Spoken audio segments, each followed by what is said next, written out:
الحمد للہ وکفا وسلام علی عبادہ الذین اصطفیٰ اما بعد فاعوذ باللہ من الشیطان الرجیم بسم اللہ الرحمن الرحیم انما یخشی اللہ من عبادہ العلماء صدق اللہ مولانا العلی العظیم وصدق رسولہ النبی الامین وَنَحْنُ عَلَى ذَلِكَ لَمِنَ الشَّاهِدِينَ وَالشَّاكِرِينَ وَالْحَمْدُ لِلَّهِ رَبِّ الْعَالَمِينَ۔ محترم ناظرین، حضور خواجہ غریب نواز رضی اللہ تعالیٰ عنہ سے منسوب یہ مہینہ ہے، رجب کا مہینہ، 6 رجب کو آپ کا یوم وصال ہے اور عرس کی تقریب ہوتی ہے، اور وہ اتنا بھاری بھرکم عرس شاید ہی کہیں دیکھنے میں آتا ہو۔ یہاں پاکستان سے بھی انڈیا میں ماشاءاللہ بے شمار لوگ جانا چاہتے ہیں، لیکن ظاہر مجبوریوں کی وجہ سے بہت تھوڑے سے لوگ جا سکتے ہیں۔ میں عرض کر رہا تھا کہ آپ وہاں تشریف فرما ہوئے، اجمیر کے قریب لوگ آئے اور آپ ان سے ان کی بولی میں ہم کلام ہوئے، بڑے حیران بھی ہوئے، لیکن جب ان کو پتہ چلا کہ آپ مسلمان ہیں اور شہاب الدین غوری کے ہم قوم ہیں، تو ان کے دل کے اندر ظاہر ہے وہ تعصب اور وہ تمام چیزیں۔ تو اس پس منظر میں اب یہ حضرت خواجہ غریب نواز کو معاذ اللہ قتل کرنا چاہتے ہیں۔ آپ وہ تیار ہو کے آتے ہیں، آپ نماز پڑھ رہے ہیں،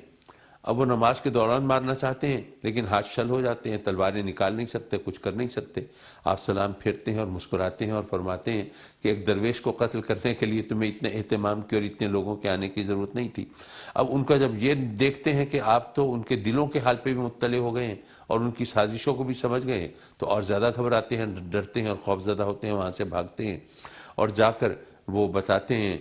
اپنے ساتھیوں کو اور اہل قوم کو کہ وہ عجیب سادھو ہیں، وہ تو دلوں کا حال تک جانتے ہیں۔ ایک روایت یہ بھی ہے کہ آپ جب وہاں تشریف فرما ہوئے تو اجمیر کے باہر وہ ایک بہت بڑا لق و دق میدان تھا، خالی میدان تھا، اس میں آ کر اب تشریف فرما ہوئے کہ ظاہرہ خالی میدان ہے، وہاں ٹھہرنے میں وہاں کیا حرج ہے۔ لیکن ایک شخص جو کہ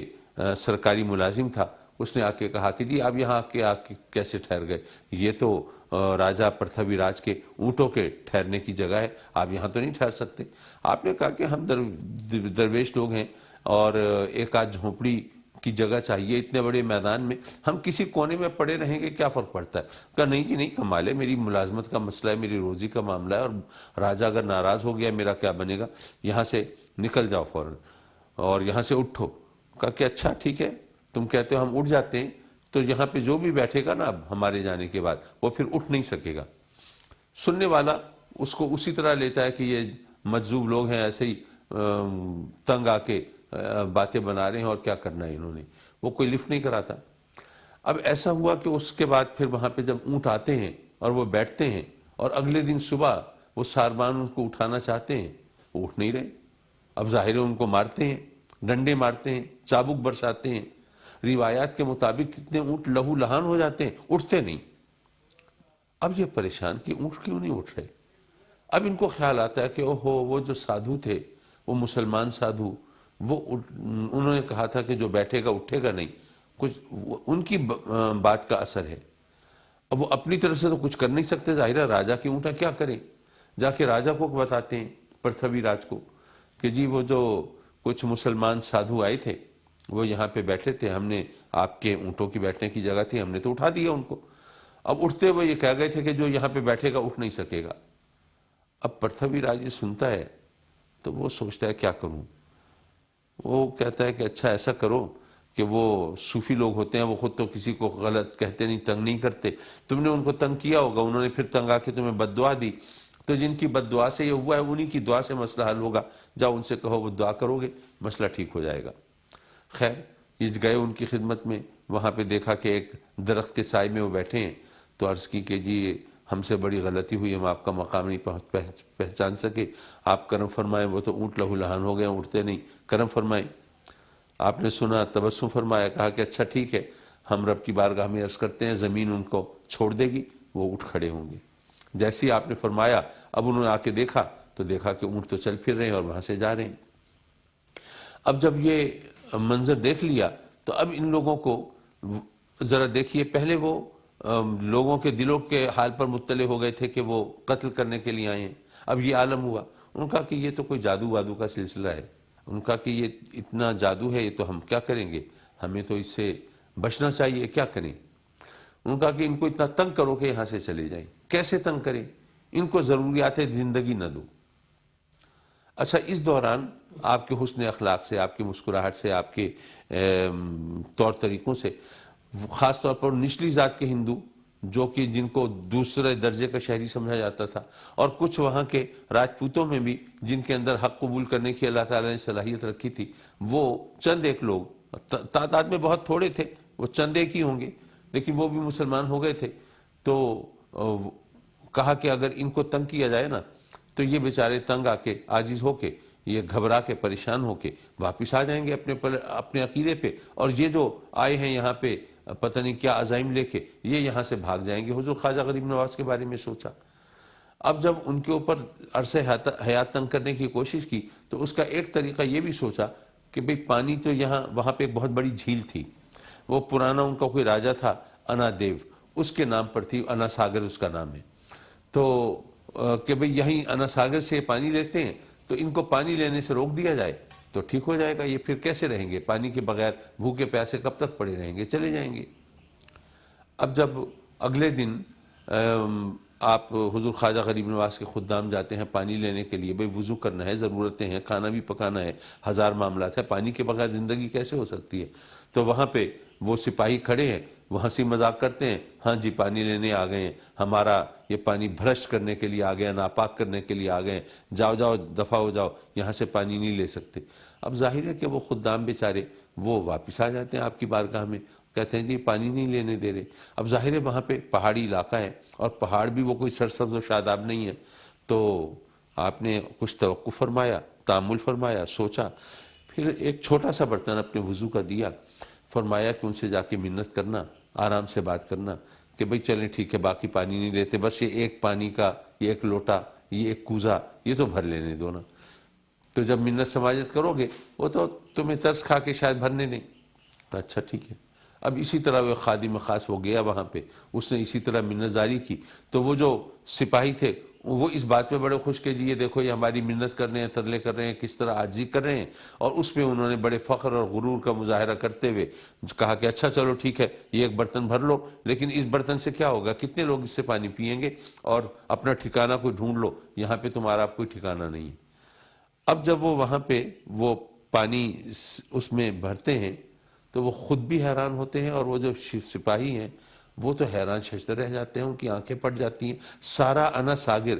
وہ ساری جھیل، اس کا پانی وہ اس کوزے میں سما جاتا ہے، وہاں پہ جناب پانی خشک ہو گیا، پانی ختم ہو گیا، اور وہ ایک کوزہ پانی لے کے چلے آ رہے ہیں۔ اب وہ بادشاہ حیران پریشان، وہ کہیں کہ اب ہم کریں تو کیا کریں،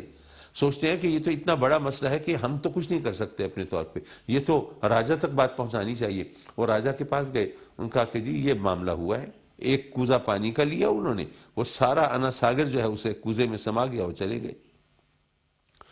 اب راجہ بھی پریشان کہ اب کیا کروں، اس نے کہا کہ اچھا ایسا کرو کہ ابھی تو تم ان کی جا کے آہوزاری منت سماجت کرو، اور یہ جادو کا مقابلہ تو جادو سے ہی ہو سکتا ہے۔ تو وہ ان کا جو وہاں پہ بڑا مندر تھا، اس کا جو بڑا پروہت تھا، وہ بڑا لہیم شہیم جسیم، بڑا خوفناک قسم کا بندہ، جس کا وہ دیو کہلاتا تھا، تو اس کا نام وہ شادی تھا، تو شادی دیو کہلاتا تھا، کہ شادی دیو مہاراج سے کہیں کہ وہ ان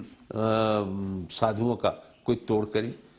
اب وہ اپنے علاقے کا بہت بڑا مانا ہوا جادوگر تھا، اس نے کہا کہ جی کوئی مسئلہ ہی نہیں ہے، میں کر دیتا ہوں اس کا توڑ، اور میں جاتا ہوں اور ان کو یہاں سے اٹھا کے اور ان کو ٹھکانے لگا کے آتا ہوں۔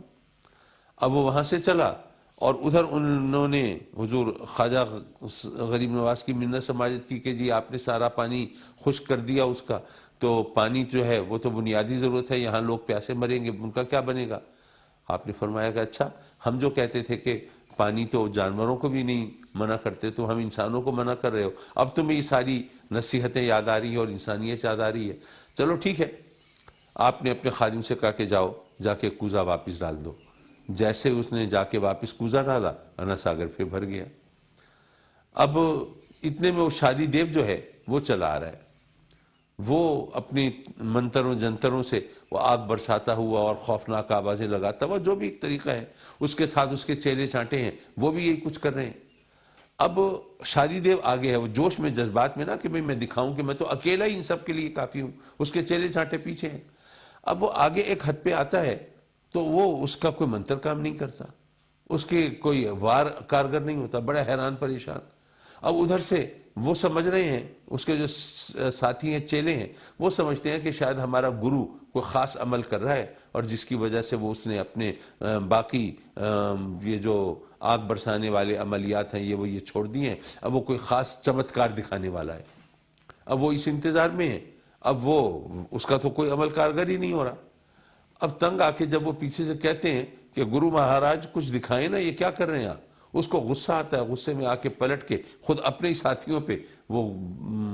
وار کرنے لگتا ہے، ان میں سے کچھ مر جاتے ہیں، کچھ بھاگ جاتے ہیں، اور ادھر یہ سوچتا ہے کہ اب کروں تو کیا کروں، کچھ سمجھ نہیں آتا۔ اتنے میں حضور خواجہ غریب نواز اس کو اپنی طرف کھینچ لیتے ہیں، وہ آتا ہے، آپ کا چہرہ انور دیکھتا ہے، حیران پریشان ہوتا ہے، آپ کی شفقت سے، آپ کی محبت سے مروب بھی ہوتا ہے، اور آپ اس کو فرماتے ہیں کہ تم نے کیا تماشا لگا رکھا ہے، چھوڑو دفع کرو، اس وحدہ لا شریک کی بارگاہ میں جھکو، تو یہ سارے جنتر منتر یہ کسی کام کے نہیں رہیں گے۔ اللہ نے اس کو ہدایت دینی ہوتی ہے، وہ کلمہ پڑھتا ہے، مسلمان ہوتا ہے، اور ادھر جب راجہ کو پتہ چلتا ہے کہ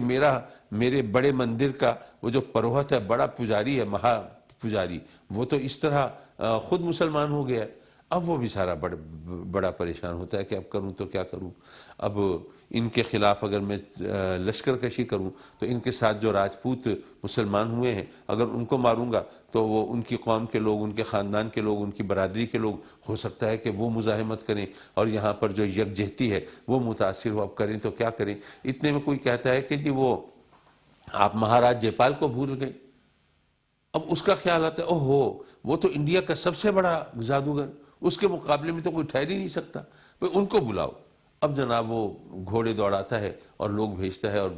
وہ جے پال مہاراج کو آواز دیتا ہے، وہ آتے ہیں، ان کے سامنے بات سارا قصہ دہرایا جاتا ہے۔ وہ کہتا ہے کہ انڈیا کے اندر کون ہے جو میرے جادو کا مقابلہ کر سکے، یہ کوئی آئے ہیں تو ابھی جان بچا کے بھاگیں گے، میں ان کو بھاگنے بھی نہیں دوں گا، ان کا حشر نشر وہ ہوگا، دنیا یاد کرے گی، یہ ہوگا وہ ہوگا۔ وہ جناب اسی طرح وہ شیخی بگھارتا اور جناب بڑ بولیاں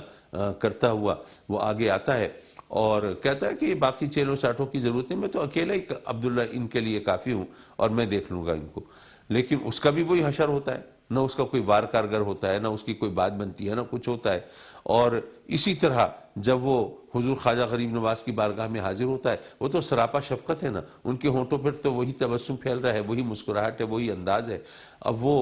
اللہ نے اس کے دل کی دنیا بھی بدلنی ہوتی ہے، کہاں وہ جناب جادوگروں کا سردار اور جیسا کوئی جادوگر نہیں، اور کہاں وہ آ کے سب کچھ فراموش کر جاتا ہے، بھول جاتا ہے، اور پاؤں پکڑ لیتا ہے کہ حضور مجھے بھی کرم فرمائیں اور مجھے بھی سیدھے راستے پہ چلا دیں۔ آپ اس کو کلمہ پڑھاتے ہیں اور اس کا نام عبداللہ صحرائی رکھتے ہیں۔ اچھا، ادھر راجہ کے دربار کے اندر ایک سردار ہے، ایک ان کا درباری ہے، جو اس کے دل میں ایک اندیکھی سی محبت پیدا ہو گئی ہے حضور خواجہ غریب نواز کے بارے میں۔ وہ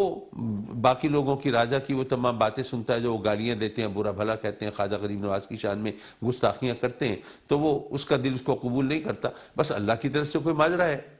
تو ایک دن ایسا ہوتا ہے کہ جب یہ ان کے قہر و غضب میں وہ برس رہے ہوتے ہیں، گرج رہے ہوتے ہیں حضور خواجہ غریب نواز پر، وہ سارا باج راجہ بھی، اس کے درباری بھی، تو وہ تنگ آ کے ان کے حق میں ایک کلمہ خیر کہہ دیتا ہے۔ اب ظاہر ہے راجہ کو یہ کہاں گوارا کہ ان کے بدترین دشمن کے خلاف کے حق میں کوئی کلمہ خیر کہے۔ وہ جناب ان کو ذلیل کر کے اور نکال دیتا ہے، اور سوچ رہا ہوتا ہے کہ اب یہ میری منت سماجت کرے گا تو پھر میں دیکھوں گا، لیکن وہ کوئی منت سماجت نہیں کرتے، وہاں سے اٹھ کے اور آ جاتے ہیں حضور خواجہ غریب نواز کی بارگاہ میں، اور آ کے وہ اپنا حال بتانا چاہتے ہیں تو وہ ان کو فرماتے ہیں کہ نہیں، ہم اللہ والوں کو اللہ بتا دیتا ہے کہ تمہارے ساتھ کیا ہوا، تم فکر نہ کرو، تم پھر جاؤ گے وہاں پر عزت و وقار کے ساتھ جاؤ گے۔ اور پھر جب وہ اپنا سفیر بنا کے بھیجتے ہیں، پیغام حق دے کے بھیجتے ہیں، وہ بادشاہ تو ظاہر خاطر میں نہیں لاتا، وہ مار پیٹ کے اور آپ کو زخمی کر کے بھیجتا ہے، تو آپ جب اپنے سفیر کی حالت دیکھتے ہیں جو کلمہ بھی پڑھ چکا ہے اور آپ کا غلام بھی ہو چکا ہے، تو آپ کہتے ہیں کہ ہم نے یہ راجہ پرتھوی راج کو زندہ مسلمانوں کے لشکر کے حوالے کر دیا۔ اس طرح حضور خواجہ غریب نواز وہاں پر آ کر مسلمانوں کی افواج کے لیے بھی فتح کا راستہ کھولتے ہیں، تبلیغ کا راستہ تو انہوں نے پہلے سے کھولا ہوا ہے، اور اس طرح دیکھتے دیکھتے وہاں اسلام کا بول بالا ہونا شروع ہوتا ہے۔ اور آج ہم اگر ایک ایسے علاقے میں رہتے ہیں جہاں پر پہلے بتوں کی پوجا ہوتی تھی، آج وحدہ لا شریک کی بارگاہ میں ہم جھکتے ہیں، لا الہ الا اللہ کی صدائیں گونجتی ہیں، تو حضور خواجہ غریب نواز کا اس میں کتنا حصہ ہے یہ دنیا جانتی ہے۔ روایات کے مطابق آپ نے تقریباً 90 لاکھ ہندوؤں کو کلمہ پڑھایا اور مسلمان کیا۔ یہ کوئی معمولی بات تو نہیں ہے، یہ اس کا کرم ہے کہ اس نے ہمیں ان بزرگوں سے نسبت بخشی ہے، ان کی عقیدت اور محبت ہمارے دلوں میں پیدا فرمائی ہے۔ رب کائنات اسی عقیدے پہ رکھے، اسی پہ اٹھائے۔ وآخر دعوانا ان الحمدللہ رب العالمین۔